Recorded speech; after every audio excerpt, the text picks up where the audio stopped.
transmitiendo desde la Ciudad de México a toda la República Mexicana y a los Estados Unidos. José Cárdenas informa. Todas las noticias, todas las voces. Hoy es el lunes 11 de noviembre. Estas son todas las noticias y todas las voces. Hoy murió Joaquín Hernández Galicia, alias La Quina. Mi mamá me llamaba Quino. Todos los chamacos, bromeando como siempre, la niñez, me cambiaron de Quino a Quina. Y de ahí se me quedó en la escuela. Mis compañeros, al ver que tengo muchos años trabajando, combatiendo la carestía de la vida, procurando que el salario rinda más, me han dado la responsabilidad, por convención, director de obras revolucionarias nacionalistas.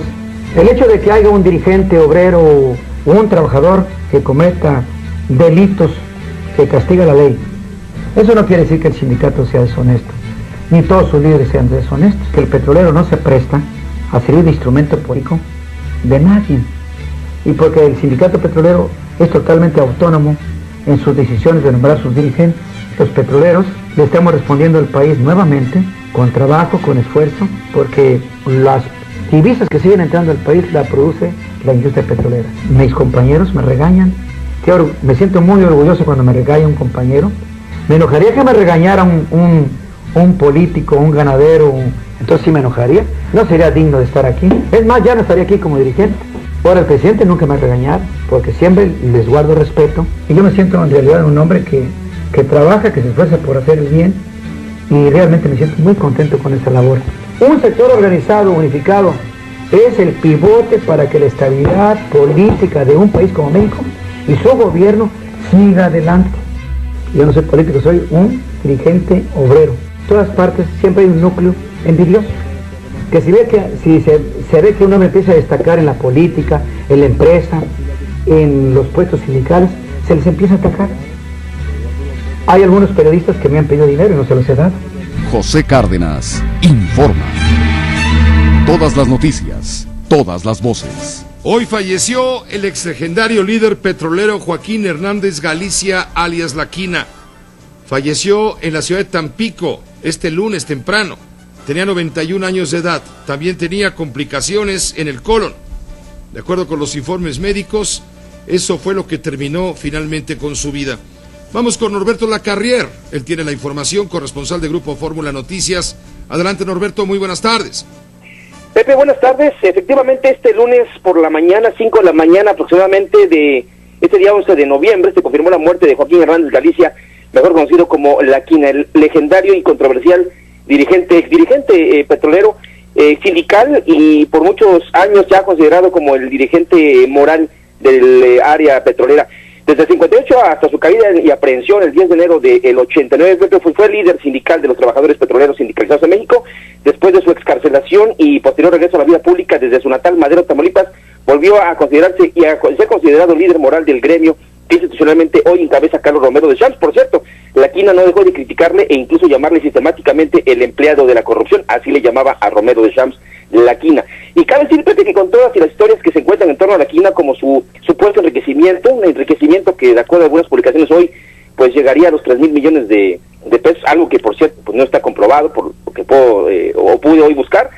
Él nunca dejó de ser respaldado, recordado o visitado por la población maderense, especialmente por aquellos que recuerdan cómo bajo su mandato en la sección petrolera floreció esta región conurbada del sur de Tamaulipas, Ciudad Madero, y por cierto Tampico y también Altamira, Pepe, aunque bajo su cobijo indirectamente, igualmente buscaron o lograron crecer en el poder político de la Universidad Autónoma de Tamaulipas algunos personajes, incluso no pocos empresarios, Pepe, deben su prosperidad e impulso a la influencia de Joaquín Hernández Galicia durante la década de los 70 y los 80.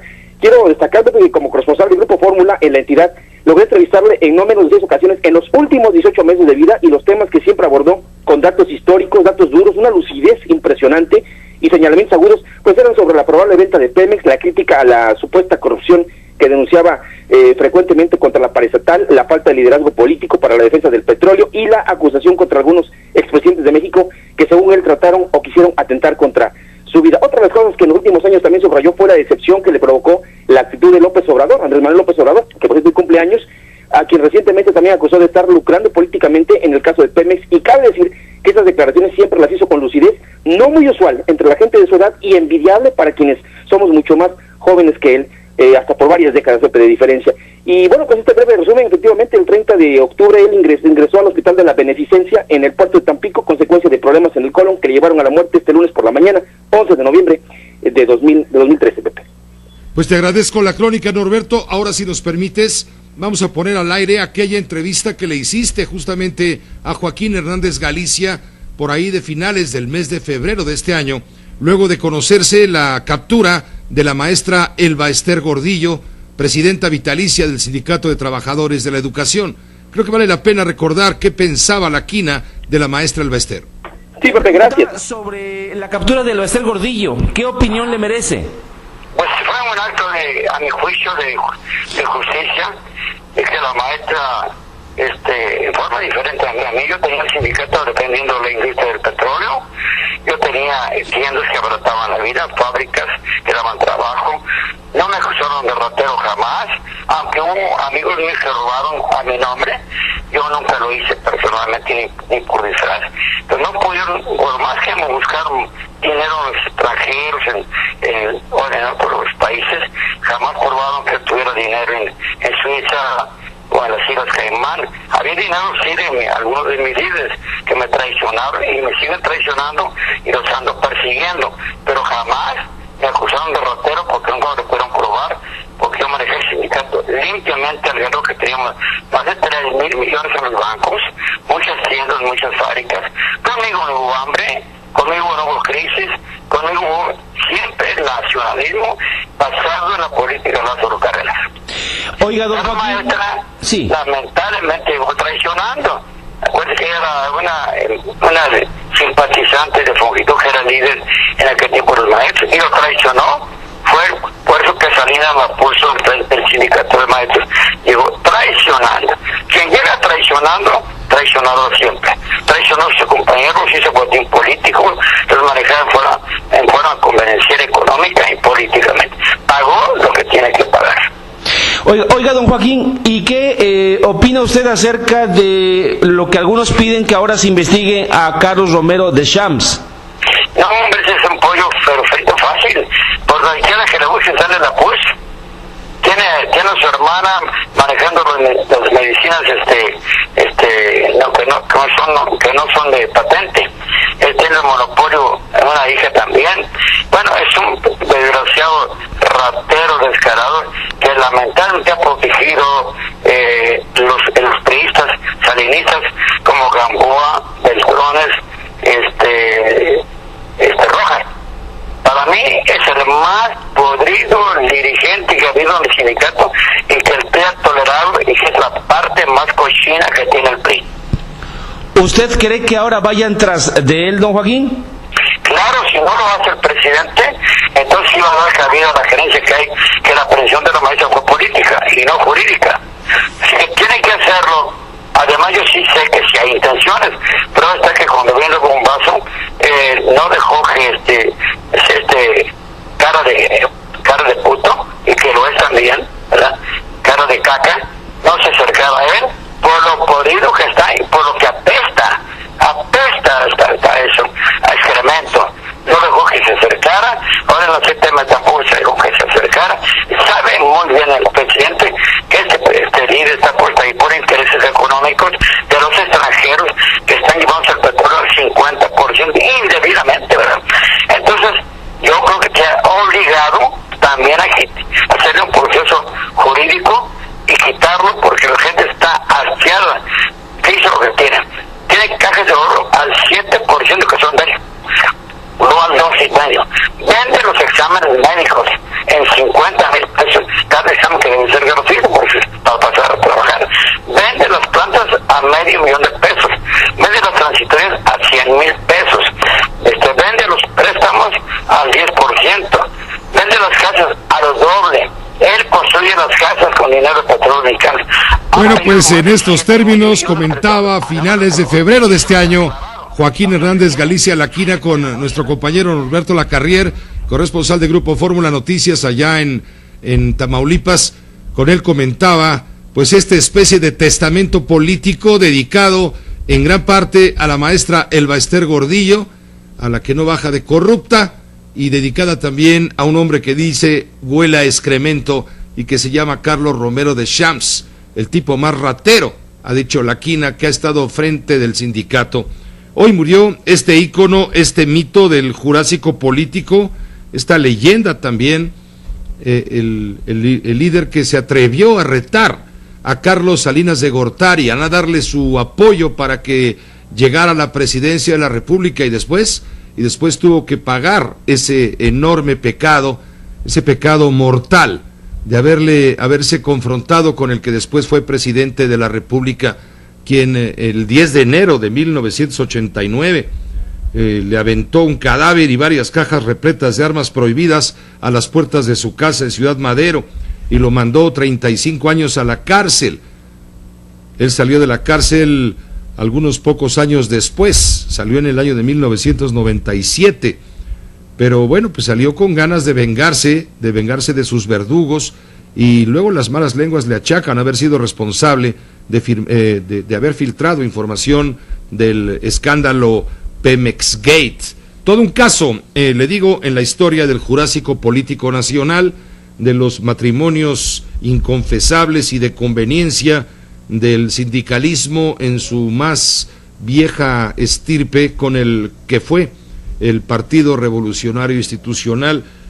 Eran contubernios de complicidad. Incluso recuerdo muy bien allá por 2009 la entrevista que concedió Miguel de la Madrid a la periodista Carmen Aristegui, cuando le dijo Miguel de la Madrid: sí, claro, éramos benévolos mutuamente, podría calificarse de que éramos cómplices. El gobierno toleraba los abusos de la quina y la quina toleraba al gobierno sus abusos. Así lo dijo Miguel de la Madrid antes de morir. Personaje de la vida política, de la vida sindical, y que conocía la entraña profunda de la maquinaria del poder desde el PRI. Es un hombre que hizo muchos amigos, pero también muchos enemigos. Pregúntele a Carlos Salinas de Gortari. Hoy murió la quina. Vamos a una pausa, regresamos. Multilínea 5166-3403. Lada sin costo 01800-800-0103. José Cárdenas informa. Hacia finales de la semana pasada, los últimos días de la semana pasada, sobre todo el viernes y todo este fin de semana, ha sido de horror allá en las Filipinas y en aquella zona del mundo. Esto a causa del Timor Haiyan, que causó, según estimaciones todavía no comprobadas al 100%, habría causado cuando menos 10,000 muertos. La primera noticia que tuvimos del embate del tifón sobre Filipinas hablaba de 3 muertos, recuerdo muy bien, era el jueves por la tarde.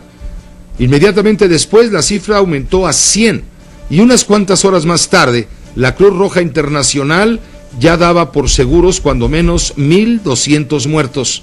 El sábado, ya más tarde, se aumentó la cifra, se multiplicó la cifra 100 veces. Se está hablando de cuando menos 100,000 muertos. La amenaza a 12 millones de personas, entre ellos 4 millones de niños, según la UNICEF. Ya pasó el tifón por Filipinas y dejó una terror, muerte, tristeza, pobreza. Arrasó materialmente las Filipinas. Vamos con este primer reporte de Euronews para que usted contextualice de lo que estamos hablando. El presidente de Filipinas declara el estado de calamidad en todo el país mientras la población espera la llegada de ayuda. La provincia de Leyte ha sido una de las zonas más afectadas por el paso del tifón Haiyan el pasado viernes. Allí miles de personas siguen esperando agua y comida. Mientras la ONU asegura que podría haber más de 10,000 víctimas mortales, el gobierno ha cifrado en más de 9 millones de personas el número total de afectados. He declarado el estado de calamidad para poder acelerar las operaciones de rescate, asistencia y recuperación recuperación en las provincias afectadas por el tifón, afirmó este lunes el presidente Benigno Aquino. Más de 600.000 personas han tenido que abandonar sus casas y la mayoría se encuentra ya en centros de acogida, pero todavía existen muchas zonas a las que los equipos de rescate no han tenido acceso. Se me fue de las manos, lamenta esta joven que perdió a su hija durante el paso del tifón. Creo que ella sacrificó su vida cuando se soltó porque sabía que si se mantenía agarrada a mí, podíamos ahogarnos las dos. Estados Unidos, la Unión Europea, la OMS, así como muchos otros países y organizaciones internacionales, intentan hacer llegar cuanto antes ayuda a los damnificados. Un avión de las Fuerzas Armadas estadounidenses ha podido aterrizar ya en Tacloban, en la isla de Leyte, con grandes cantidades de agua, mantas, paquetes de comida y generadores de electricidad.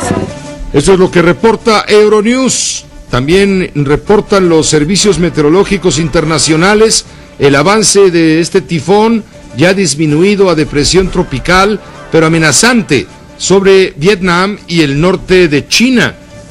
Ha habido estremecedores testimonios, para qué le cuento, de la gente que vio cómo de pronto la muerte convertida en tifón, en tremendo meteoro descontrolado, terminó con las esperanzas, la riqueza o la pobreza de muchos. Cerca de 9 millones nos confirman están afectados, aunque pueden ser todavía mucho más, entre ellos 4 millones de niños. Hay un testimonio estremecedor de la alcaldesa de la población de Coron, allá en Filipinas, luego del paso de este macro megatifón. El supertifón Haiyan ha dejado un reguero de destrucción a su paso por las islas de Filipinas, como atestiguan estas imágenes grabadas por los siniestrados el sábado y el domingo. Euronews ha conseguido hablar por teléfono con la alcaldesa de Coron, en la provincia de Palawan. De una población de 45.000 personas, hay 11.000 damnificados. El número de muertos y de heridos no ha sido aún determinado, nos dice. Pese a los daños, el aeropuerto está ya operativo. No tenemos electricidad, no hay agua y el suministro de alimentos solo puede durar 6 días. El problema es que los vuelos son comerciales, el municipio no tiene dinero para pagar aviones de carga con material de socorro. Así pues, cuando hablamos de material de socorro no tienen ninguna consideración humanitaria.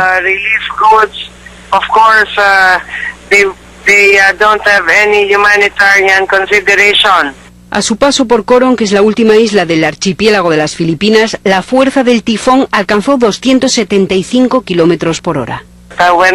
Cuando llegó el tifón, era como si estuvieras detrás de un avión de línea a punto de despegar.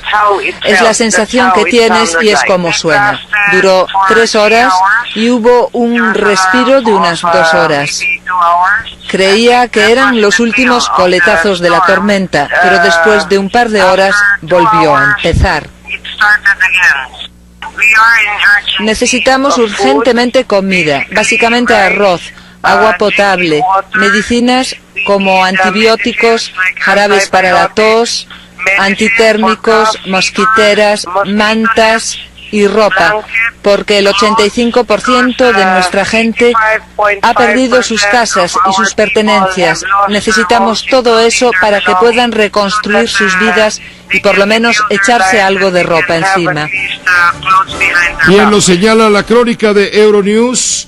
No hay comida, no hay medicinas, no hay agua y hay dificultad para hacer llegar estos suministros más que básicos a la población directamente más afectada, porque si bien el aeropuerto de Manila está operativo, no ocurre lo mismo con carreteras y con otras poblaciones alejadas de Manila, la capital filipina. Ante la emergencia, la Organización de las Naciones Unidas anuncia un desembolso inmediato de $25 millones, inmediato quiere decir para hace unas horas, para llevar ayuda y tratar de cubrir en una muy elemental y primera etapa la magnitud de esta emergencia. Rocío Franco, desde Nueva York, informa. Naciones Unidas desembolsó $25 millones del Fondo Central Rotatorio de la ONU para emergencias para facilitar a las agencias humanitarias la asistencia inmediata a los damnificados por el supertifón Haiyan en Filipinas. Así lo anunció el director de operaciones de la Oficina de la ONU para la Coordinación de Asuntos Humanitarios, OCHA, durante una conferencia de prensa celebrada este lunes en Nueva York. John Ging informó que existen al menos 9.800.000 personas afectadas, 660.000 desplazados y cifras estimativas de más de 10.000 muertos. Estamos concentrados en los requerimientos de alimentos, albergues, agua potable, apoyo médico, en la prevención de desastres de salud pública, con tantas personas fallecidas, así que el entierro de esos cuerpos es una prioridad. Muchos lugares están atestados de cadáveres, también en sobreponerse a las barreras logísticas con tantas rutas y puentes destruidos, así como aeropuertos dañados, detalló el alto funcionario. Ging anunció que la titular de OCHA, Valerie Amos, está en camino a Filipinas, donde se reunirá con el gobierno para presentar mañana en Manila un llamado a los donantes internacionales para apoyar la emergencia en ese país. Subrayó que la ferocidad de los vientos que causaron daños a gran escala hace de Haiyan la peor tormenta de su tipo registrada en el último siglo. Eso es lo que se está reportando. Son los ecos de la dimensión de esta tragedia calamidad. Le ha llamado el presidente de Filipinas. El lugar más afectado por el timón es Tacloban. Ahí se han vivido, según los reportes informativos, verdaderas escenas de apocalipsis. Los autos quedaron destrozados, los árboles fueron arrancados de raíz. Los sobrevivientes caminan como zombies en busca de comida. Esto es lo que dice una testigo. La torre de una iglesia con su cruz colgando, suelta, asoma entre las casas arrasadas. Los autos destrozados, los postes de la luz caídos, los árboles arrancados. En pantalones shorts, con el torso desnudo, llora en cuclillas, escondiendo la cara entre los brazos. Otro intenta realizar la tarea usualmente normal de lavar los platos en una palangana dentro de una camioneta abollada, rodeado de cadáveres abandonados. 2 días después de que uno de los tifones más potentes en la historia del planeta desatara su furia en contra de Filipinas, se cree que el número de muertos rebasa los 10,000 solamente en la ciudad de Tacloban. Fue cerca de ahí donde se generó, donde el general MacArthur desembarcó en el año de 1944. Ni un solo edificio parece haber escapado a la devastación. Allí en Tacloban, en Filipinas, los sobrevivientes esperan en fila el reparto de arroz y de agua. Algunos se quedan sentados mirando con el rostro cubierto con trapos para alejar el hedor de los muertos. Una mujer embarazada de 8 meses describe entre lágrimas cómo la tormenta barrió literalmente a los 11 miembros de su familia, incluidas sus 2 hijas. En ese momento no puedo pensar, dice, estoy sobrepasada. En el aeropuerto, la gente espera en medio del barro y del agua después de horas de marchar a pie desde el centro de Tacloban, con la esperanza de ser evacuados por aeronaves militares. Las rutas de acceso y la salida de la ciudad han quedado intransitables. Están cubiertas de escombros y árboles caídos. Queremos llegar a Cebú o a Manila, dice un turista. Está consternado. Tengo que salir a como dé lugar. En cada vuelo apenas pueden apiñarse unas 110 personas. Los ancianos enfermos y chicos tienen prioridad. 2 soldados cargan a un hombre que no puede caminar. Un estudiante de medicina y residente en la localidad ya no reconoce su ciudad. Dice, desapareció todo. Nuestra casa es como un esqueleto. Ya nos estamos quedando sin comida y agua. Buscaremos comida como sea y donde sea. Asaltan hasta los camiones de entregas, dice este joven médico. Son como zombies que caminan buscando comida. Teniente de la Fuerza Aérea de Filipinas, Fermín Carangán, recuerda cómo sobrevivieron él y otros 41 oficiales en una oficina del aeropuerto, mientras los vientos superaban los 300 kilómetros por hora con ráfagas de hasta 350 kilómetros o más. Él cuenta y dice que de repente el mar y las olas tiraron abajo las paredes, que vio cómo el agua se tragaba a sus hombres uno tras otro. 2 de ellos se ahogaron y 5 están desaparecidos. Este militar fue arrastrado por el agua hasta que se aferró a una palmera que flotaba a la deriva junto con un niño de 7 años. Durante las 5 horas siguientes, dice, estuvimos en medio del mar embravecido, azotados por el viento y una fuerte lluvia. Todo era negro, no se veía nada. Yo le seguí dando charla al niño porque no paraba de decirme que estaba cansado y que quería dormir. El militar divisó tierra y nadó con el niño hasta una playa cubierta de cadáveres. Pienso que él me salvó porque me obligó a encontrar fuerza para ayudarlo a sobrevivir. Algunos han expresado su enojo por la lentitud del operativo de rescate. El jefe de defensa de Filipinas niega que estén mal preparados. ¿Qué pretenden? ¿Ganarle al tifón? Fue el tifón más fuerte del planeta. Hicimos todo lo que pudimos hacer. Terrible la historia, la narrativa de los testigos de Tacloban en Filipinas, sin duda la ciudad más afectada. Ahora ya el tifón Haiyan, debilitado a tormenta tropical, se dirige hacia el norte de China. El reporte es de TV Española. Al menos 6 personas han muerto en el sur de China por las lluvias generadas por el paso del tifón Haiyan. Otras 7 se encuentran desaparecidas. El tifón llegó este lunes a la región autónoma de Guangxi con vientos de 188 kilómetros por hora, provocando inundaciones, así como la evacuación de miles de personas. Debilitado ya a tormenta tropical, Haiyan se desplaza ahora hacia el norte de China a una velocidad de 15 kilómetros por hora. Haiyan llegó al sur de China tras sacudir el vecino Vietnam, donde provocó la muerte a 13 personas que trabajaban para proteger a los ciudadanos del paso del tifón. Otras 67 personas también resultaron heridas. La mayoría de las víctimas mortales se produjeron al caerse árboles o los tejados de algunas casas. El temporal también ha afectado a Hanoi, la capital, donde algunas zonas permanecen inundadas. El gobierno vietnamita había ordenado ya el sábado la evacuación de más de 600.000 personas. ¿Cómo se está mirando este fenómeno meteorológico histórico, Alberto Hernández Unzón? Tú estás ahí en la sugerencia de pronóstico del tiempo del Servicio Meteorológico Nacional, no solamente ocupado por las situaciones climatológicas en el territorio nacional, sino mirando pues al mundo a través de los satélites. ¿Cómo están las cosas? Porque ahora amenaza, ya convertido en tormenta tropical, amenaza Vietnam y el norte de China. Alberto, ¿cómo te va? Buenas tardes. ¿Qué tal, Pepe? Gusto en saludarte, muchas gracias por la oportunidad de comentar este ciclón histórico en cuanto a su impacto, Pepe, porque entró en su pico máximo de intensidad en la zona de Filipinas con una categoría 5, pero yo diría 5 plus, no 5 máximo, porque las ráfagas de viento superaron los 370 kilómetros por hora en un minuto, o sea, promediados en un minuto fue la ráfaga máxima. El ciclón tropical tuvo anillos concéntricos pocas veces vistos, porque si bien en las categorías mayores, Pepe, a partir del 3, 4 y 5 pueden tener anillos concéntricos, este tuvo 5 anillos concéntricos y es como si fueran 5 murallas dentro de lo que es la estructura principal, el núcleo nuboso, y eso es lo que impactó. El efecto básico de este tifón fue la marea de tormenta y el oleaje elevado. El oleaje fue estimado por 50 pies de alto, es como si fuera un edificio de entre 5 y 6 niveles de altura. 15 metros es bastante, y a eso le agregan la marea de tormenta, que es la sobreelevación del nivel del mar de 2 a 2,5 metros de altura, es decir, fácilmente de casi unos 20 metros de altura. El oleaje elevado es como si fuera un gran tsunami.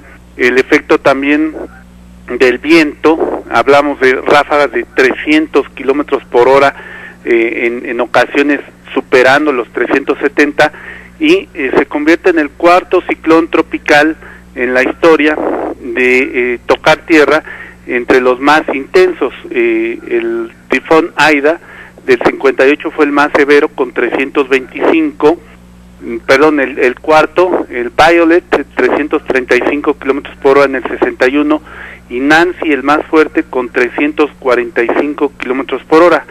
Pero este supera, ¿no? Este supera por los 370 kilómetros por hora. En cuanto a la presión... ¿Podrías decir que es el tifón más, el mayor tifón que haya ocurrido en la historia desde que hay registros? Sí, exactamente, es el tifón, el supertifón Haiyan o Yolanda, como se le identificó también en Filipinas, el más intenso en la historia, por haber golpeado en su pico máximo de intensidad. Es el que posiblemente en toda la historia tenga este récord. Ahora, en cuanto a la presión más baja jamás registrada en el planeta, tuvo 895 milibares. Entre más baja la presión, más intenso el vórtice de giro. No supera a Wilma, por ejemplo, que tuvo 882, o Gilbert de 880 milibares. Katrina tuvo 902 milibares y Mitch 905.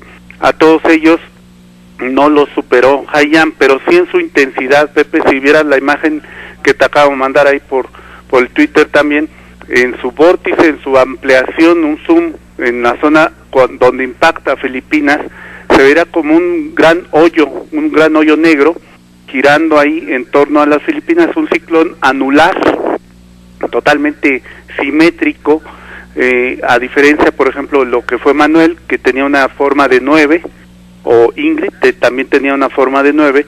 El huracán o tifón Haiyan tuvo un anillo concéntrico muy bien delimitado de 1000 kilómetros de diámetro, y en estos momentos, como bien comentas, ya ha impactado la zona de Hanoi, en Vietnam, y en el suroeste de China. Ahí donde se espera el efecto es básicamente la lluvia. Ahí va a ser importante por la lluvia en su segundo impacto ya en terreno continental. ¿Ya ha pasado por Vietnam? Ya ha pasado por Vietnam y ahorita ya se encuentra en el suroeste de China, dejando todas sus lluvias ya como una baja remanente. Pero ya no tiene la magnitud del impacto que causó la peor tragedia que recuerda la historia de Filipinas. En la imagen de satélite todavía se aprecia un gran manto, una gran circulación, que se observa muy bien en un disco completo. El tifón todavía tiene una magnitud de unos 600 kilómetros de diámetro, así que todavía las próximas 12 horas por lo menos va a dejar muy fuertes lluvias en esa zona entre Laos, Vietnam y la zona del suroeste de China. Pues te agradezco mucho, Alberto Hernández Unzón, que nos pongas al tanto de esta circunstancia que ocupa la atención, evidentemente, de todo el mundo. No está de más preguntarte cómo está el tiempo aquí en la República Mexicana. Digo, nada comparado con esto, pero también nos importa, desde luego. Muy, muy importante tu pregunta, Pepe, porque se espera la primera onda gélida de la temporada, originada por un frente ártico, el Frente Frío número 12, viene desde el oeste y norte de Canadá, es impulsado y está llegando el Frente Frío en estos momentos hasta el sur de Oklahoma. El domo, en este caso, Pepe, es lo contrario, es una alta presión, tiene 1047 milibares. Entre más alta la presión, el descenso es muy brusco, y es lo que esperamos a partir de mañana en la noche, y sobre todo el miércoles hay que abrigarse muy bien, Pepe, porque esperamos una máxima apenas de 14 grados en la Ciudad de México, una mínima entre los 5 o 6 grados. Estamos esperando a partir de mañana fuertes efectos, incluso de tormentas hasta de intensas a torrenciales en Veracruz, en Tabasco, en Chiapas, granizo en el centro del país, y muy probablemente un norte muy intenso con ráfagas que pueden superar los 100 kilómetros por hora, sobre todo el miércoles en el Golfo de México. Vamos a estar muy pendientes, Pepe, porque granizo, y al día siguiente muy probablemente potencial de nevadas en zonas montañosas de 3.500 metros de altura en el centro y oriente del país. Es muy importante todo esto, Pepe. Para la mayor parte, 2/3 partes de México va a ser afectado por esta onda gélida. Alberto Hernández Unzón, agradecemos mucho la información que nos envías a través del Servicio Meteorológico Nacional. Estaremos en contacto y seguiremos informando, si nos permites. Claro que sí, Pepe. Muy buenas noches. Hasta luego. Hasta luego. Gracias. Un saludo afectuoso, por supuesto, a todo el equipo del Servicio Meteorológico Nacional, quienes son tan amables de informarnos puntualmente lo que sucede. Claro, esto es una obligación también del Servicio Meteorológico para alertar a través de los medios de comunicación a la población que lo necesite. Mucho frío los 2 días que vienen, mañana y pasado, sobre todo pasado. Tómelo en cuenta, por favor. También le voy a decir a usted que allá en Filipinas, entre toda la gente afectada, la Embajada de México en Manila ha detectado, estaba buscando a 5 mexicanos. Aún falta localizar a 4 monjas religiosas repito, de nacionalidad mexicana. Esto es lo que da a conocer Julio Camarena, el embajador de México en aquel país asiático. De los 15 residentes y 2 turistas mexicanos que la Embajada de México en Manila tiene ubicados en la zona devastada por el tifón Haiyan, se logró hacer contacto con 10 residentes, 2 turistas y un estudiante. Logramos hacer contacto con 10 de los 15 ciudadanos que se encontraban en la región. Hicimos contactos con 2 turistas adicionales. Finalmente hemos hecho contacto con un estudiante que tenemos ahí. Esto lo dijo el embajador de México allá en Manila, Julio Camarena. Ha dicho también, nos hace falta un contacto con 4 religiosas quienes se encuentran en unas islas a las cuales no hemos podido llegar. Tendremos comunicación con Julio Camarena, embajador de México en Manila, en unos minutos más, aquí en este espacio de Grupo Fórmula. Regresamos. Radio Fórmula 970 AM, José Cárdenas informa. Todas las noticias, todas las voces. He de informarle ya en el tono de la información política. Bueno, en un momento hablaré de los maestros que ayer ya replegaron el plantón, liberaron algunas vialidades. Iremos con este punto, con este tema, pero es más urgente informar a usted que ya la Junta de Coordinación Política de la Cámara de Diputados ha dado a conocer una lista de 64 candidatos a ocupar las 5 vacantes como consejeros ciudadanos del Instituto Federal Electoral, incluida, claro, la vacante del presidente consejero del IFE.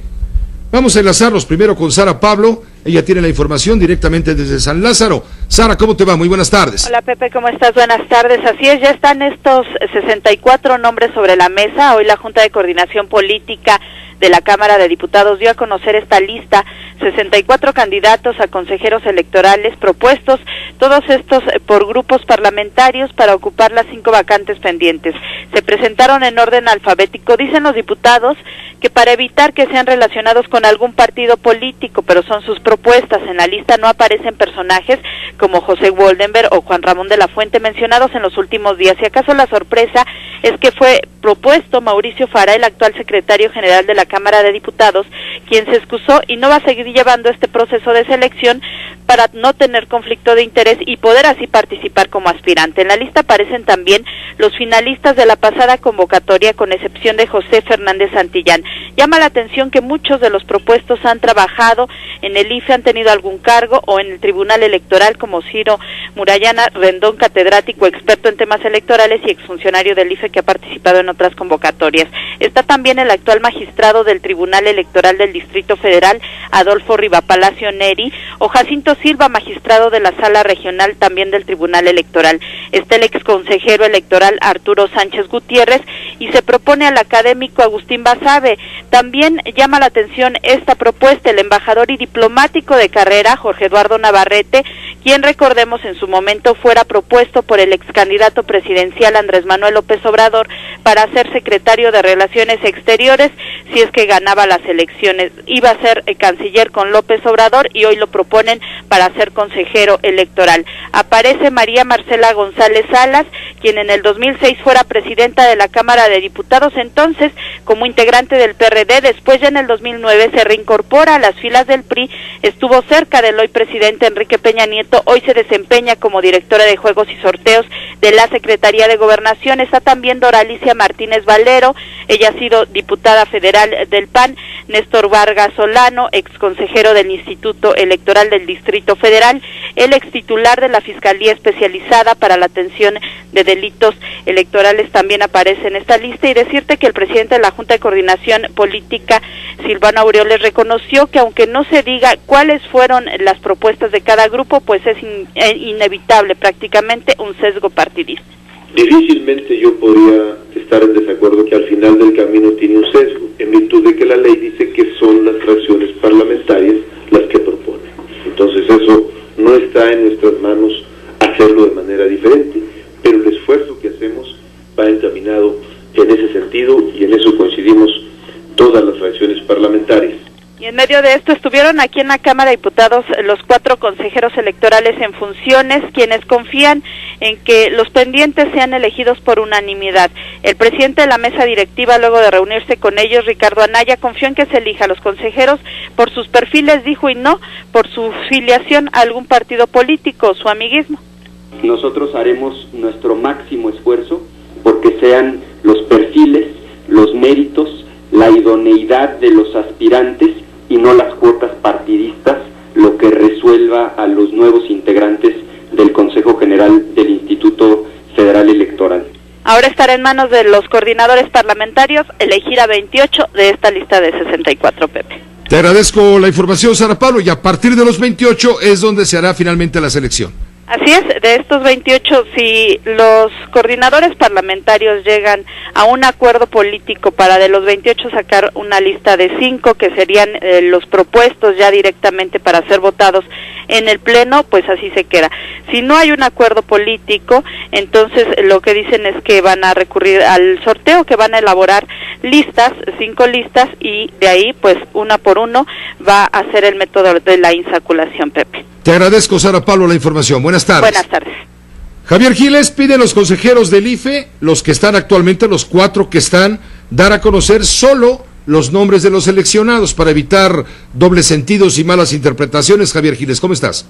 ¿Qué tal, Pepe? Un saludo para todos. En efecto, antes en la mañana los consejeros electorales del IFE coincidieron en que los diputados deberían de dar a conocer los nombres, pero ya de los 5 consejeros del instituto, ya los finalistas y no los semifinalistas, porque serían blanco de ataques y descalificaciones de forma innecesaria. Aseguraron que por experiencia ellos han sido testigos de que una vez que la Cámara de Diputados exhibe los nombres de quienes aspiran a ocupar el cargo de consejero del IFE, incluyendo el presidente, tanto políticos como también desde otros sectores inician una serie de ataques y descalificaciones contra los semifinalistas, y esto solamente enrarece el ambiente y el proceso. Habla la consejera María Marván. Creo que nadie de quien está en esa lista, y no la conozco, nadie de quien está en esa lista merece ser maltratado ni por los partidos ni por los medios, y por tanto creo yo que sería mucho más sano que no la dieran a conocer y que al final del proceso nos dijeran claramente quiénes son los 5 elegidos y cómo sus elegidos y elegidas, espero que haya hombres y mujeres.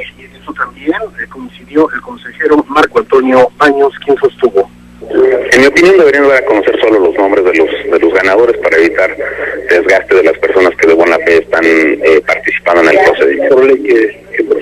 Por ley procede que den a conocer los nombres, pero evidentemente implica un desgaste. Finalmente Lorenzo Córdoba, también convencido, sabe exactamente de lo que se está hablando, porque también pues él sufrió parte de estos ataques. Aseguró lo siguiente: sería que se guardara discreción respecto de los nombres hasta que no hubiera una decisión tomada, porque eso impide que haya una feria de descalificaciones y que este procedimiento se convierta, como en alguna ocasión escuché decir a José Waldenberg en el pasado de los otros procedimientos, que esto se convierte en una trituradora de famas públicas. Parte de las reflexiones que hacen los 4 consejeros que todavía están en el Instituto Federal Electoral, Pepe. Muchas gracias, Javier Giles. Muy buenas noches.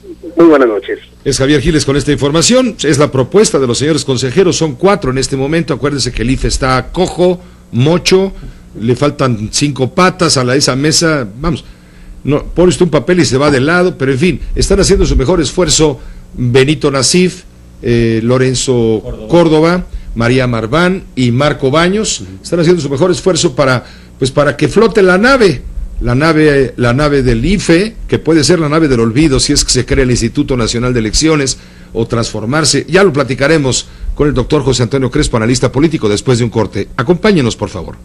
¿Qué tal, Pepe? Buenas tardes. Con un poco de frío, viendo aquí estos movimientos en el IFE. Sí. A ver, ¿cómo la ves? Pues mira, estos nombres deben de darse a conocer yo aquí los tengo, pero pues me voy a pasar media hora leyendo uno por uno. Ajá. Sí, son 64 nombres hasta ahora, más los 5 que habían quedado pendientes del proceso anterior, es decir, para sustituir a Sergio García Ramírez. Sí. Como decidieron mejor pasar ese nombramiento también ahora, para nombrar a los 5 que faltan, habían quedado 5 nombres ahí que ahora se van a agregar para entrarle en este concurso. O sea, son casi 70 nombres. Son como 70 nombres. Y hay de todo aquí, Pepe, desde luego hay mucha gente conocedora de la cuestión electoral y que ha tenido alguna experiencia, ya sea académica, muchos de ellos, otros experiencia política, otros como funcionarios o exfuncionarios y autoridades de institutos estatales o incluso del propio IFE, y algunos consejeros del propio IFE. Como Arturo Sánchez. Como Arturo Sánchez, sí. Y hay de institutos estatales como Riva Palacio, Javier Santiago, quien fue presidente del Instituto Electoral del DF, Álvaro Arriola, que fue consejero del Estado de México. Entonces, ellos evidentemente tienen la experiencia y tienen los conocimientos para hacer para tomar este cargo, para ser consejeros. Ahora, sin embargo, hay gente que, aunque cumplen con alguna parte de la ley, no cumplen con otra. La ley dice, el COFIPE, por ejemplo, que necesitas título universitario, ¿no? Pero tenemos aquí, entre los académicos, a Rosaura Ruiz, que es bióloga. Entonces sí cumple con el título universitario, pero la ley dice también que necesitas tener experiencia y conocimiento en el tema, en por lo menos 5 años. Y bueno, pues la biología me imagino que no tiene mucho que ver con esto, ¿no? O diplomáticos, el propio Jorge Eduardo Navarrete, pues que yo sepa no tiene mucho conocimiento electoral, es un diplomático, desde luego lo fue, es un académico y tiene credenciales para ello, al mismo tiempo que otros nombres que estoy viendo ahí de diplomáticos, pero que no necesariamente han estado en el tema electoral. Entonces habría que ver ahí que cumplan estrictamente con lo que dice la ley para que no haya impugnaciones y pero todo más eso. Allá de la calidad de los personajes, que sin duda todos tienen lo suyo, está el tema de los partidos, es decir, Sí, los desde luego, consejeros ese es el problema, ¿eh? ciudadanos, es un eufemismo decirles consejeros ciudadanos, Sí. porque en realidad ellos de alguna forma, directa o indirecta, dependen de la decisión de los grupos políticos, de los partidos políticos para estar o no estar. Sí, y siempre nos dicen en estos procesos los políticos, los partidos, nos lo vuelven a decir ahora, que van a elegir a gente idónea, imparcial, que no va a haber cotas, y nunca cumple, Pepe, siempre, a final de cuentas aparecen las cotas ahí, aparecen, digamos, los arreglos, los vetos,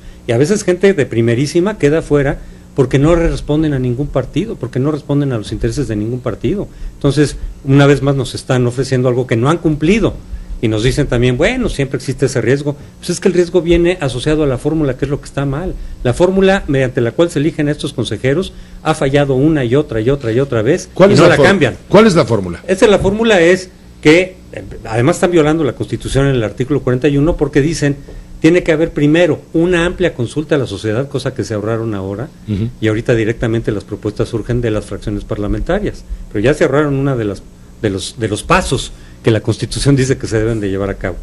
Y después simplemente dice 2/3 partes del Congreso, es decir, de la Cámara Baja. En la medida en que sean los partidos los que nombren directamente a los consejeros, vienen las cuotas y vienen los vetos, y viene esta desvirtuamiento de la figura del consejero electoral, en donde los partidos asumen que los consejeros van a ser sus representantes de partido prácticamente, o sea, de sus intereses, y a veces lo exigen así: oye, tú estás aquí por nosotros, tú tienes que votar de esta y esta otra manera, según testimonios de los propios consejeros, a veces cuando están en funciones y a veces cuando han dejado de serlo, pero esas presiones se dan. Entonces esa fórmula es la que tendría que cambiar, y que la primera lista se sacara, como ocurre ya en otros organismos autónomos, de los propios partidos, y que surgiera, digamos, de la sociedad civil o de instituciones autónomas, en donde pudieran hacer la primera lista, el primer filtro. Pues el IFAI, Comisión Nacional de Derechos Humanos, el INEGI ha intervenido en este tipo de procesos de otras autoridades autónomas o instituciones académicas. Recordemos que en el último proceso, Pepe, se le pidió a la UNAM que diera una lista de posibles consejeros, y luego ya los partidos les ofrecieron y fueron nombrados en ese cargo, y entraron gente que a mí me parece de primera, como Lorenzo Córdoba o como María Marván, que habían sido rechazados en procesos previos cuando se aplicaba la lógica de las cuotas.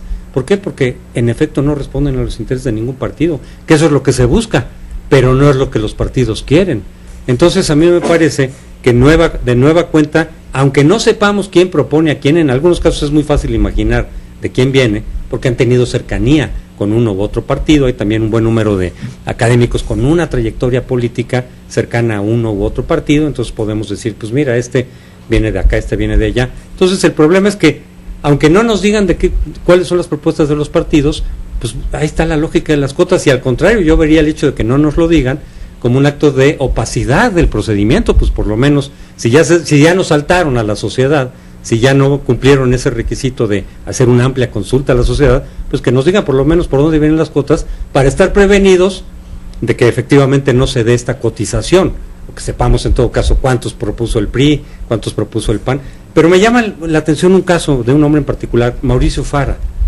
Pues mira, si leyeran la ley, ¿no?, se darían cuenta que ahí sí la ley claramente impide ese caso, porque dice que tienes que tener 4 años por lo menos antes de haber sido candidato por algún partido. Pues si él es diputado, pues el año pasado fue candidato, Pepe. Bueno, él no es exactamente diputado, él está trabajando en la Cámara de Diputados. Okay. Sí, no es pero un estaba diputado. Manejando esto, de acuerdo. Sí, pero puede ser que tenga sus intereses y sin duda todos los tenemos, pero en este caso, Mauricio, él está colaborando con la Cámara hasta donde yo entiendo. Dejó de lado el Exactamente. Muy bien. Es hasta donde... Sí, porque la ley, sí, efectivamente, la ley impide que en 4 años hayas tenido, que eso también habría que revisar en esta lista original, que no hayas sido candidato por ningún partido, que ni siquiera suplente, y tampoco cargos de dirección en el partido. De acuerdo. Hay que ver también los otros cargos, hay muchos funcionarios, hay que ver los funcionarios, que no puedes haber tenido tampoco un cargo en diferentes cargos públicos. Ahora, en los últimos años. En todo este camino de selección, de depuración, de filtrado de nombres y listas, etcétera, pues viene la reforma política que contiene en sus partes fundamentales la creación o no de un Instituto Nacional de Elecciones, en donde no desconozco la normatividad, si los actuales consejeros ciudadanos del instituto aspirarían a ser consejeros de un Instituto Nacional Electoral, o tendrían que concursar, o ya no pueden, eso lo ignoro. No hay nada en la ley, ese es el problema también. Mira, estos consejeros se están arriesgando, es decir, estos aspirantes, a que si son nombrados, a lo mejor dentro de 2 meses o un mes, donde ya se llegue al arreglo de que va a haber un Instituto Nacional Electoral y que quieran cambiar a todos, pues van a estar en lugar de los 9 años para los cuales deberían de ser electos o nombrados, pues a lo mejor un mes nada más, Pepe. Es decir, se la están jugando, o a lo mejor ellos se quedan. Lo mismo, tampoco queda muy claro lo que va a pasar con los 4 consejeros actuales, muchos de los cuales les quedan, por ejemplo, Lorenzo Córdoba lleva apenas 1 año de los 9 para los cuales fue nombrado. Entonces, si van a hacer borrón y cuenta nueva, en primer lugar, de estos aspirantes pueden quedar, digamos, colgados de la brocha con un mes nada más de cumplir esta función. Pero le darían un golpe a la institución de nueva cuenta, porque entonces, ya cuando tú seas nombrado para cualquier número de años, 5, 6 o 9, pues tú sabes que en cualquier momento te pueden quitar con una nueva reforma. Están dañando a la credibilidad, a la institucionalidad ese es el fondo de la autoridad electoral en este caso. José Antonio Crespo, muchas gracias por tu comentario, tu análisis en tu espacio. Pepe. Gracias. Es el doctor José Antonio Crespo, analista político también en este espacio. Hagamos una pausa, regresamos, hay más información. ¿Qué pasó con los maestros? Pues que se oríense a lo compacto desde anoche. Finalmente, el gobierno de la ciudad había advertido, no pasa de este fin de semana, y todo el mundo, ya no les creas, pues cuántas veces lo han dicho. No, ahora sí lo cumplieron. Se compactaron hacia lo compacto, dejaron libres algunas vialidades sobre Ponciano Arriaga, es más, toda la vialidad en torno al Monumento a la Revolución ya está liberada. Le tengo detalles para que esté bien informado después de una pausa.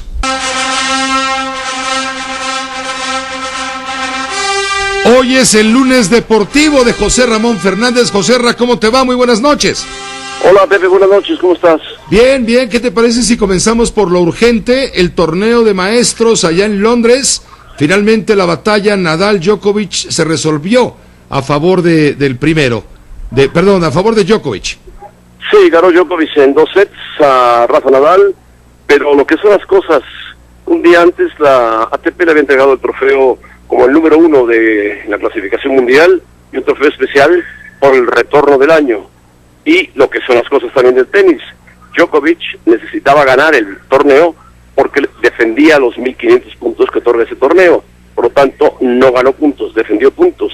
Nadal sí ganó puntos y aumentó la diferencia. Así se maneja la ATP.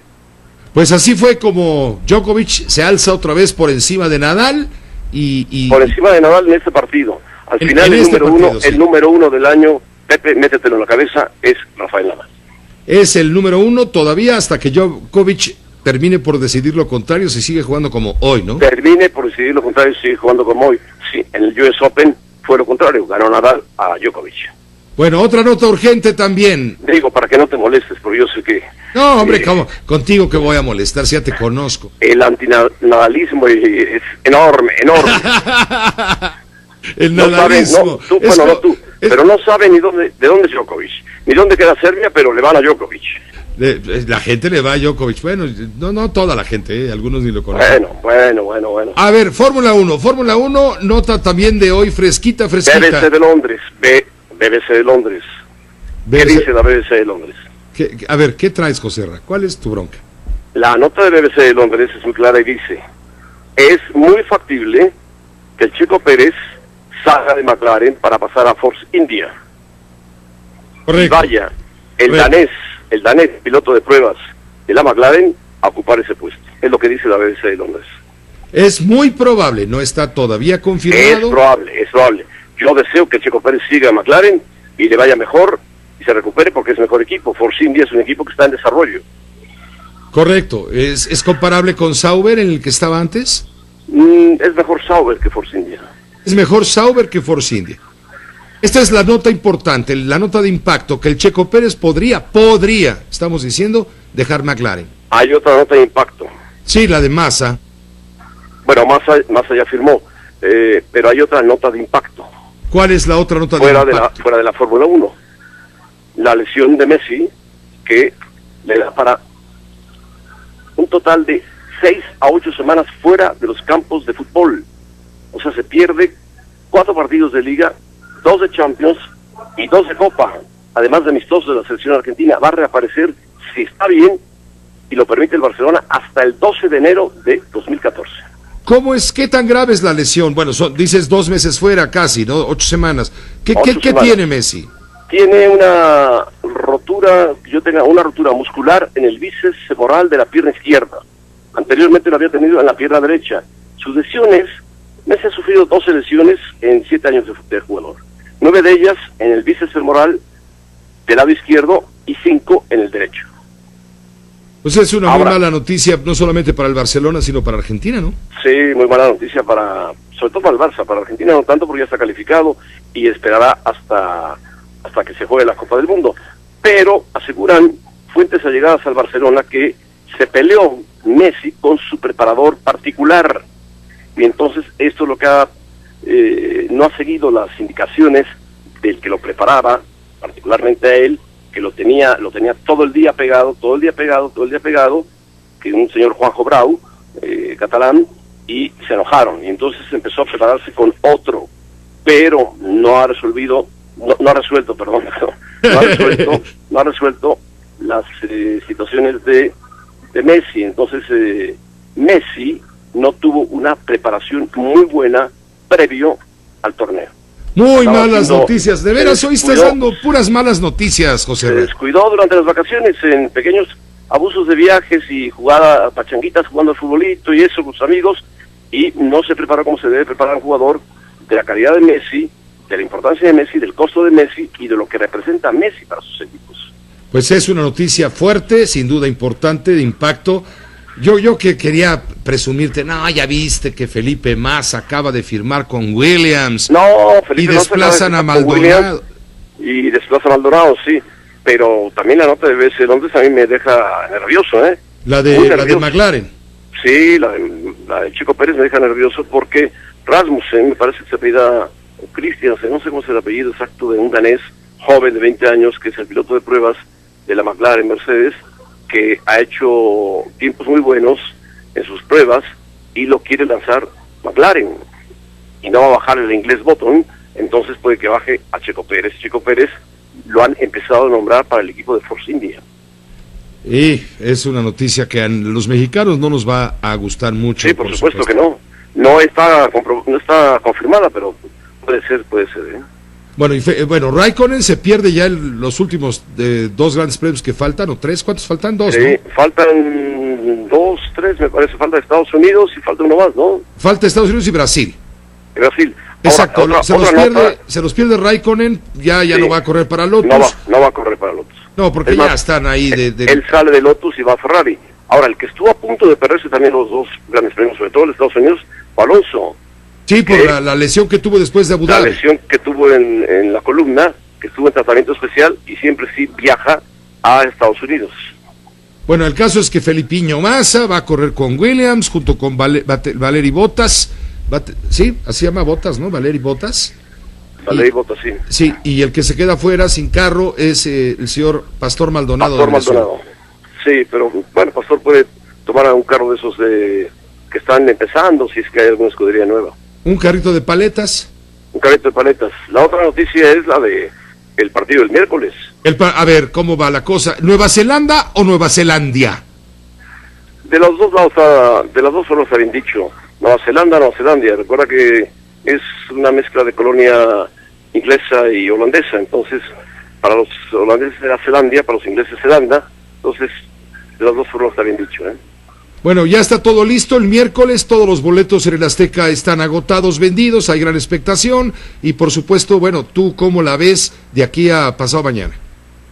Bueno, si México, que va a jugar a las 2:30, por cierto, cambió el horario, cambió todo, para sacar ventajas del partido y meterle el smog, la presión, el calor, la humedad, lo que tú quieras que hay en noviembre en la capital contra el equipo neozelandés, me parece que si no saca una ventaja de 2 goles o más, le va a costar trabajo ir a Wellington, la capital de Nueva Zelanda, a buscar el resultado. Tiene que buscar el resultado desde aquí y no recibir gol, porque recibir un gol cuenta como por 2. Si México gana 2-1, Nueva Zelanda hace el gol 1-0 allá y califica a Nueva Zelanda. ¿Cuál sería tu equipo ideal si tú fueras el Piojo? Claro. Bueno, el Piojo ya lo tiene diseñado, ¿eh? Va Muñoz en la portería con 3 centrales, Márquez, el Bazar Rodríguez y Valenzuela. Después va Polo Aguilar y Layún en los laterales. Me parece que va Medina, Peña, y también va delante de Peña Montes con un volante ofensivo, y en punta Uribe Peralta con Denigris o con Jiménez. Pues esperemos entonces el anuncio, la alineación, partido 2:30 de la tarde el próximo miércoles. 2:30 de la tarde el próximo miércoles, y al día siguiente me imagino que salen para Nueva Zelanda en un vuelo chavo. Sí, pues ni modo que se vayan nadando, tienen que ir en un avión y además tienen que aclimatarse, es el otro rincón del mundo. Sí, más o menos son unas 22 horas de vuelo hasta Auckland, y de Auckland toman un vuelo a Wellington, a no ser que puedan aterrizar directamente en Wellington.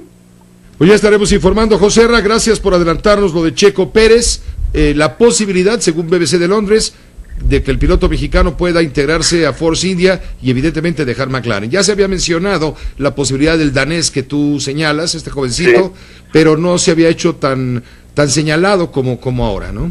Verifícalo en BBC de Londres por si acaso. O en otro lado, ¿verdad? O en otro lado.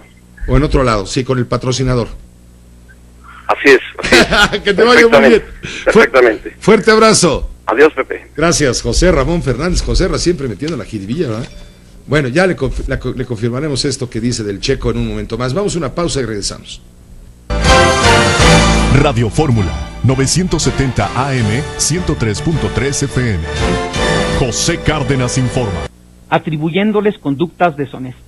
Esta mañana Oscar Mario, el señor Torreblanca, hablaba en este tono en su programa Los Tiempos de la Radio, aquí en la primera cadena de Grupo Fórmula en todo el país.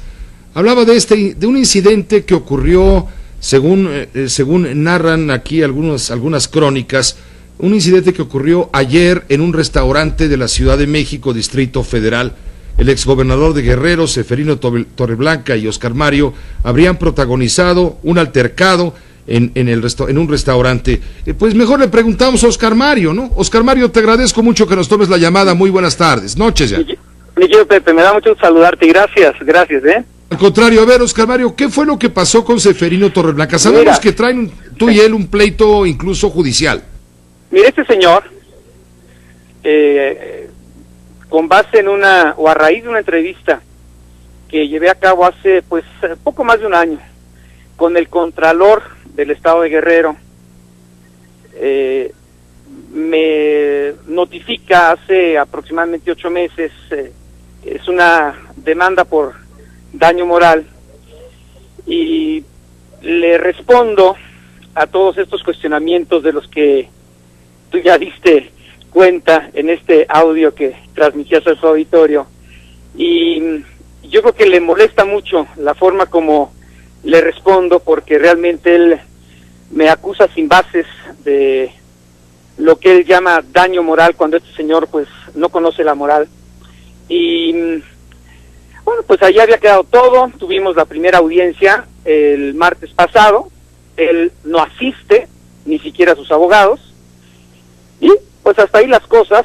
Hasta ayer domingo, voy a cenar a un restaurante al sur de la Ciudad de México. Yo casi nunca estoy por allá porque pues tú sabes que vivo en la zona poniente igual que tú, pero bueno, íbamos a ir al Museo Dolores Olmedo.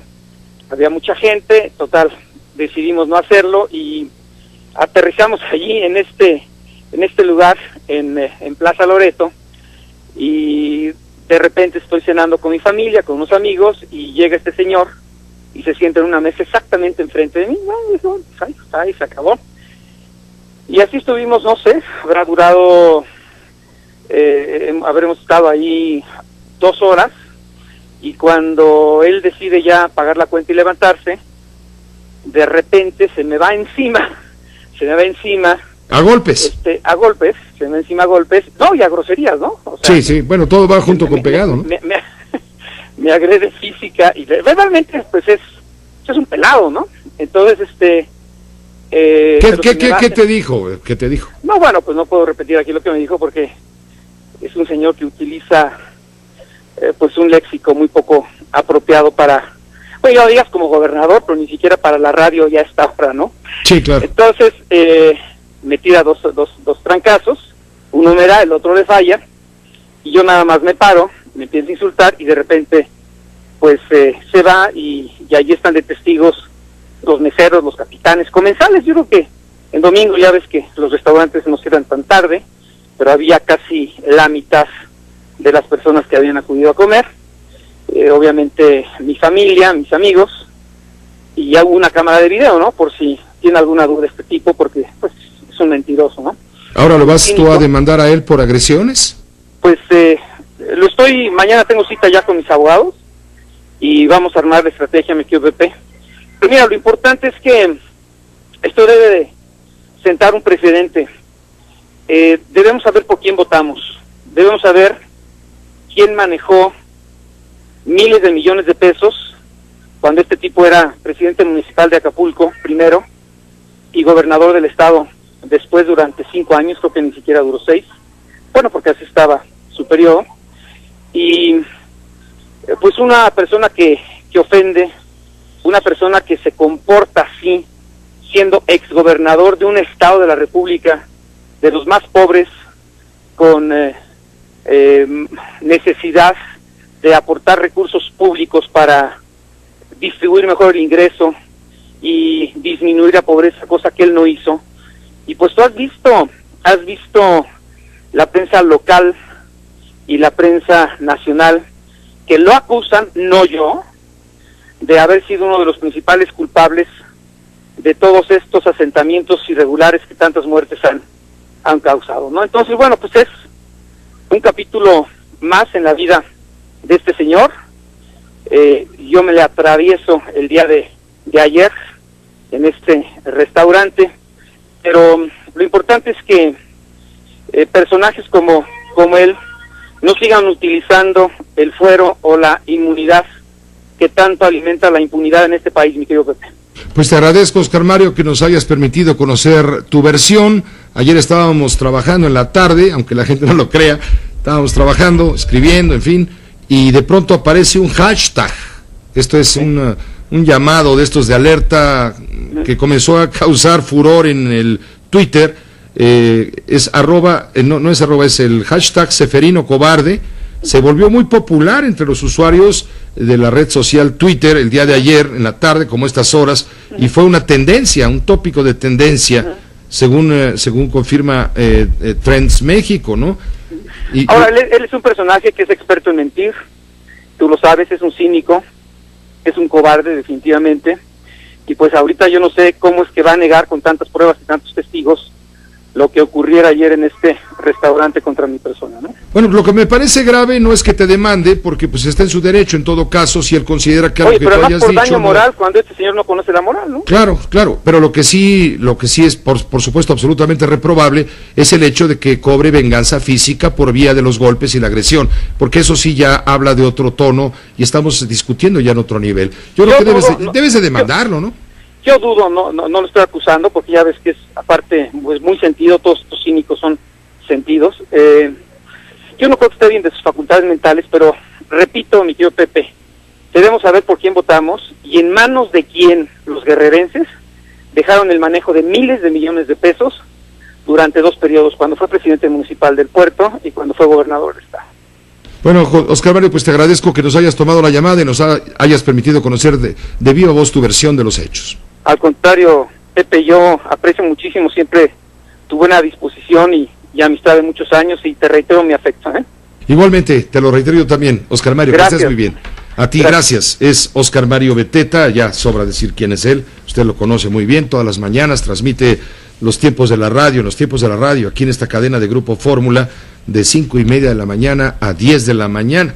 Ayer fue protagonista de una agresión cometida por el que fuera presidente municipal de Acapulco y gobernador del estado de Guerrero, Seferino Torreblanca, quien lo vio en un restaurante y se le fue a golpes y se le fue a mentadas de madre y a todo lo que usted pueda imaginarse, todo porque ellos traen un pleito casado.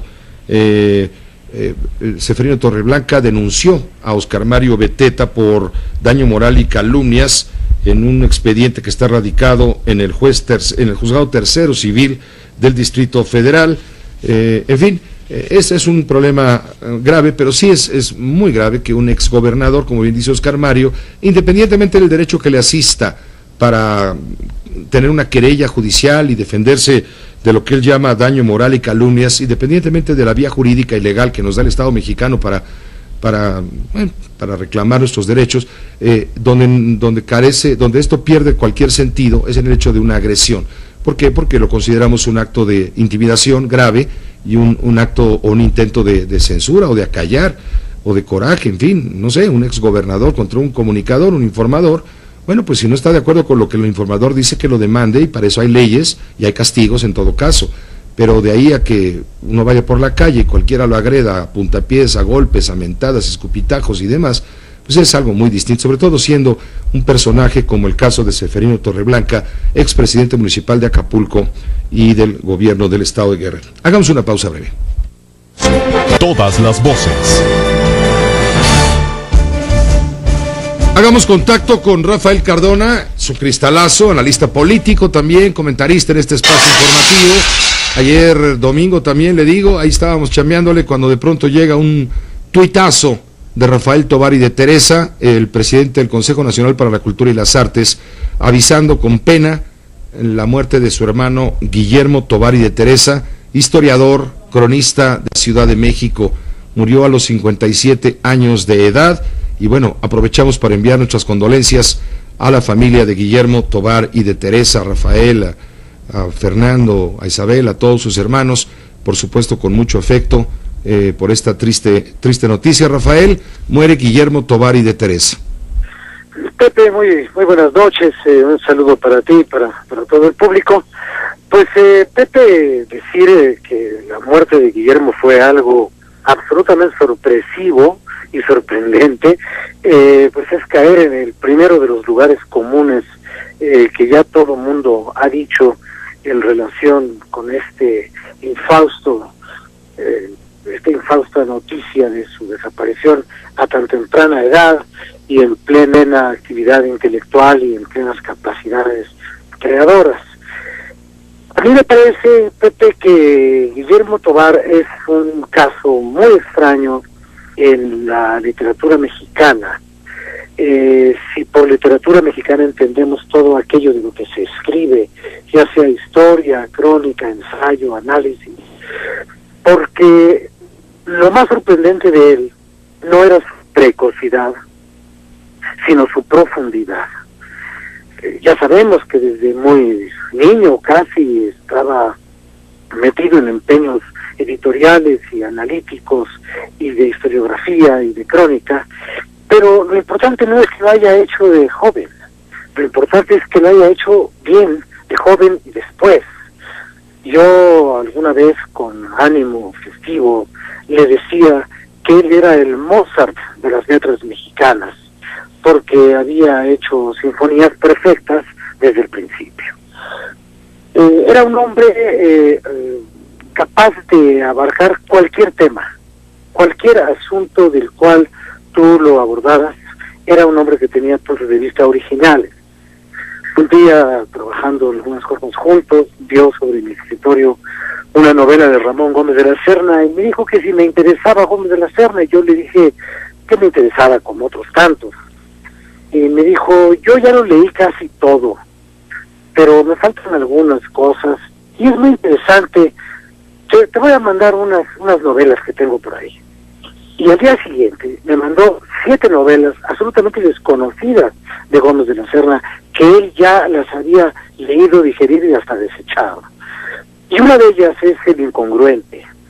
Y El Incongruente es casualmente una historia que podría ser la de él, porque no era congruente su precocidad con las habilidades de los demás. Entonces El Incongruente de Gómez de la Serna es un hombre que nace prácticamente ya hecho. Y eso fue un poco lo que le pasó a Guillermo. Y era un hombre incapaz de someterse a las disciplinas de cualquier orden burocrático. Por eso no quiso el cargo de cronista de la Ciudad de México. O más bien dicho, lo quiso, pero lo modificó. Y él dijo que no era posible que una ciudad de estas dimensiones tuviera un hombre encargado de escribir su historia, que había que hacer un consejo de la crónica. Y yo creo que esa idea de Guillermo es una idea que hoy todavía está en espera de cumplimiento. Si el gobierno de la ciudad le piensa hacer homenajes a Guillermo Tovar, que nos regaló con su crónica del patrimonio perdido una maravilla de la cual todos deberíamos sentirnos orgullosos y al mismo tiempo avergonzados de haber permitido que esta ciudad se destruyera como se destruyó, pues el mejor homenaje sería renacer, resucitar, renovar, poner a funcionar el Consejo de la Crónica de la Ciudad de México, pero bien, no como lo quiso hacer Ramón Aguirre, o no como lo quiso hacer desde fuera del gobierno, con un pequeño grupo de sus amigos, Carlos Monsiváis. Hay que hacer un Consejo de la Crónica profesional, oficial, de historiadores comprometidos con la Ciudad de México y no comprometidos ni con el gobierno ni con las mafias culturales. Esa es la mejor herencia que nos deja Guillermo. Una crónica libre, sin más compromiso con la historia y con la Ciudad de México. Muchas gracias, Rafael. Gracias por hacer este retrato de este personaje fallecido ayer. Gracias, muchas gracias, Pepe. Buenas noches a todos. Igualmente a ti, gracias. Buenas noches, Rafael Cardona. Reitero las condolencias de todo el equipo de trabajo para Rafael Tovar y de Teresa, Fernando Tovar y de Teresa, Isabel Tovar y de Teresa, todos sus hermanos, toda la familia numerosísima, por cierto, de Guillermo Tovar y de Teresa, historiador, cronista. Él escribió también un libro, alguna vez lo leí, que se llama La Ciudad de los Palacios, se lo recomiendo también, y coincido plenamente con Rafael Cardona. Era un extraordinario hombre superdotado para el arte de escribir, y de escribir bien. Agradezco mucho a Rafael Cardona este retrato de Tovar y de Teresa, de Guillermo Tovar y de Teresa. Ya concluyeron los funerales. Tenemos comunicación hasta Manila, Filipinas, con el embajador Julio Camarena Villaseñor. Señor embajador, allá son ya las 9 de la mañana, tengo entendido, 9 de la mañana, casi 10 de la mañana. Correcto, buenos días Pepe, ¿cómo estás? Gracias, embajador, igualmente. Julio, cuéntanos, por favor, independientemente de tu experiencia luego de lo ocurrido con el tifón, de los mexicanos que están ustedes buscando. Bueno, como ustedes saben, como tú sabes, Pepe, el tifón Yolanda, o también conocido con el nombre internacional de Haiyan, golpeó el archipiélago filipino el viernes 8 de noviembre y la madrugada del sábado 9 de noviembre. Le llaman un super tifón porque en realidad llegó a tener lo que llaman la categoría 4 de tifón, que es la más alta que se puede tener, 4 plus, que es lo equivalente a un nivel 5 de un huracán. El tifón cubrió 600 kilómetros de radio e impactó con vientos normalmente en su parte central de 235 kilómetros por hora, con rachas de 275 a 300 kilómetros por hora y con olas hasta 6 metros de altura. Golpeó la parte central de Filipinas. Como tú sabes, el archipiélago de Filipinas tiene 7.100 islas y golpeó la parte central de Filipinas, que corresponde al archipiélago Visayo, que básicamente cubre la ciudad de Tacloban, las islas de Leyten, Samar y Olo, hasta llegar a Palagua, y hay regiones menos afectadas como fueron Cebú, Negros y Bohol, ¿sí? Pero básicamente cubrió las islas Visayas orientales, centrales y occidentales. Hay muchas cifras sobre la cantidad de fallecidos que pueda o no haber, y hay que tener mucho cuidado. El presidente de Filipinas ha hecho un llamado especial para que no se esté cuantificando esta cifra de 10.000 que sale, que no es una cifra precisa. La única cifra ahorita que la Cruz Roja Internacional está manejando es de aproximadamente 1.200 personas, ¿sí? Sin embargo, los daños materiales fueron cuantiosos. Se estiman que fueron más allá de los $7 millones. Le llama el presidente de Filipinas una calamidad. Una calamidad, sí. Porque lo que ha sucedido es que muchas de estas islas donde golpeó el tifón, obviamente, llegaron y afectaron más de 30,000 viviendas, destruyeron muchísimas de ellas, dejaron otras muy dañadas. Se reportaron ya 615,000 desplazados. Ahora el reto, como te digo, como son muchas islas, lo importante, lo grave no solamente fue el impacto y los heridos y los fallecidos que dejó y la destrucción que dejó, sino abastecer a la isla de productos y de víveres. No hay agua, no hay electricidad, no hay alimentos, y entonces de ahí que le llama una calamidad, porque obviamente el reto mayor es no solamente trabajar con recuperar la infraestructura que se ha perdido, sino también llevar víveres de los cuales pues no hay en la localidad. Embajador, estamos prácticamente presenciando el final de la emergencia, ya pasó lo peor, sin embargo, ya pasó el embate del tifón, pero ahora empieza lo peor, quise decir, porque es cuando comienza a salir la verdad de todo esto y lo que tú, embajador, estás señalando, la problemática de la población que vive entre cadáveres olvidados que nadie reclama, con el olor de muertos, sin comida, sin medicina, sin agua, sin transporte, sin comunicación, agrava esta calamidad, como tú bien señalas. Embajador, pero ¿qué hay de las 4 monjas mexicanas que están en este momento en calidad de desaparecidas? Bueno, no están en calidad de desaparecidas, hago hincapié. Primero, sí, déjame darte unas cifras específicas que son importantes que las tengamos presentes. La Embajada de México tiene aproximadamente 300 personas registradas como residentes en Filipinas. Sí. De las 300 personas que tenemos como registradas, 15 de ellas eran residentes exactamente en la zona afectada por el tifón. De las 15 residentes ya hemos hecho contacto con 11 de ellos y con 2 turistas que se encontraban también viajando por la región. Sin embargo, no hemos logrado hacer contacto con 4 monjas que se encontraban en 2 islas muy específicas que fueron afectadas. No es porque estén lastimadas o desaparecidas, sino que esas islas han sido de las que han resultado más aisladas. Como te digo, estuvimos en contacto con la población mexicana desde antes que llegara el tifón, a través de nuestras redes sociales, a través del internet, a través del teléfono, dándoles recomendaciones a dónde ir, a dónde no ir, a qué zonas se pueden desplazar, a qué zonas no, y logramos hablar con la mayoría de ellos. Sí, y después de que llegó el tifón, después del embate del tifón, hemos logrado restablecer contacto con todos aquellos que vivían en la zona afectada. Sin embargo, no hemos podido restablecer contacto con estas 4 monjas, dado que en el momento que pega el tifón se pierde toda comunicación telefónica por antenas, los aeropuertos se cierran, la comunicación marítima se detiene. Entonces apenas ahorita el gobierno de Filipinas está logrando llegar a diferentes islas y esperamos que puedan alcanzarlas la comunidad rural en las que ya se encontraban. Embajador, muchas gracias por permitirnos esta comunicación hasta Manila, en esta mañana ya de martes, casi 10 de la mañana. Vamos a estar pendientes de que sean localizadas con bien estas 4 monjas, y hasta ahí ese es el recuento respecto a la suerte de ciudadanos mexicanos en Filipinas. Correcto. correcto, estamos a tus órdenes. Tenemos un Facebook para toda la comunidad que tenga dudas, que tenga alguien que buscar, que no haya encontrado, puede hacer contacto vía nosotros al Embamex Filipinas. Embamex Filipinas a través de Facebook. Correcto. Gracias, embajador, gracias. Es lo más fácil. Gracias, embajador. Hasta luego. Un abrazo. Igualmente un abrazo para ti, Julio. Hasta luego. Es el embajador Julio Camarena Villaseñor, embajador de México en las Filipinas. Nos aclara, no es que estén desaparecidas, falta hacer contacto con 4 religiosas de origen mexicano que están en 2 islas distintas, 2 y 2. Por la dificultad en las comunicaciones no ha sido posible hablar con ellas, pero esto no quiere decir que les haya pasado algo, simplemente están esperando esta comunicación. Es el reporte del embajador, nos dice: de los 15 mexicanos radicados en la zona, más 2 turistas, 10 mexicanos, y los 2 turistas se reportan bien, lo mismo que un estudiante. Falta el contacto con las 4 monjas mexicanas. Hagamos una pausa breve.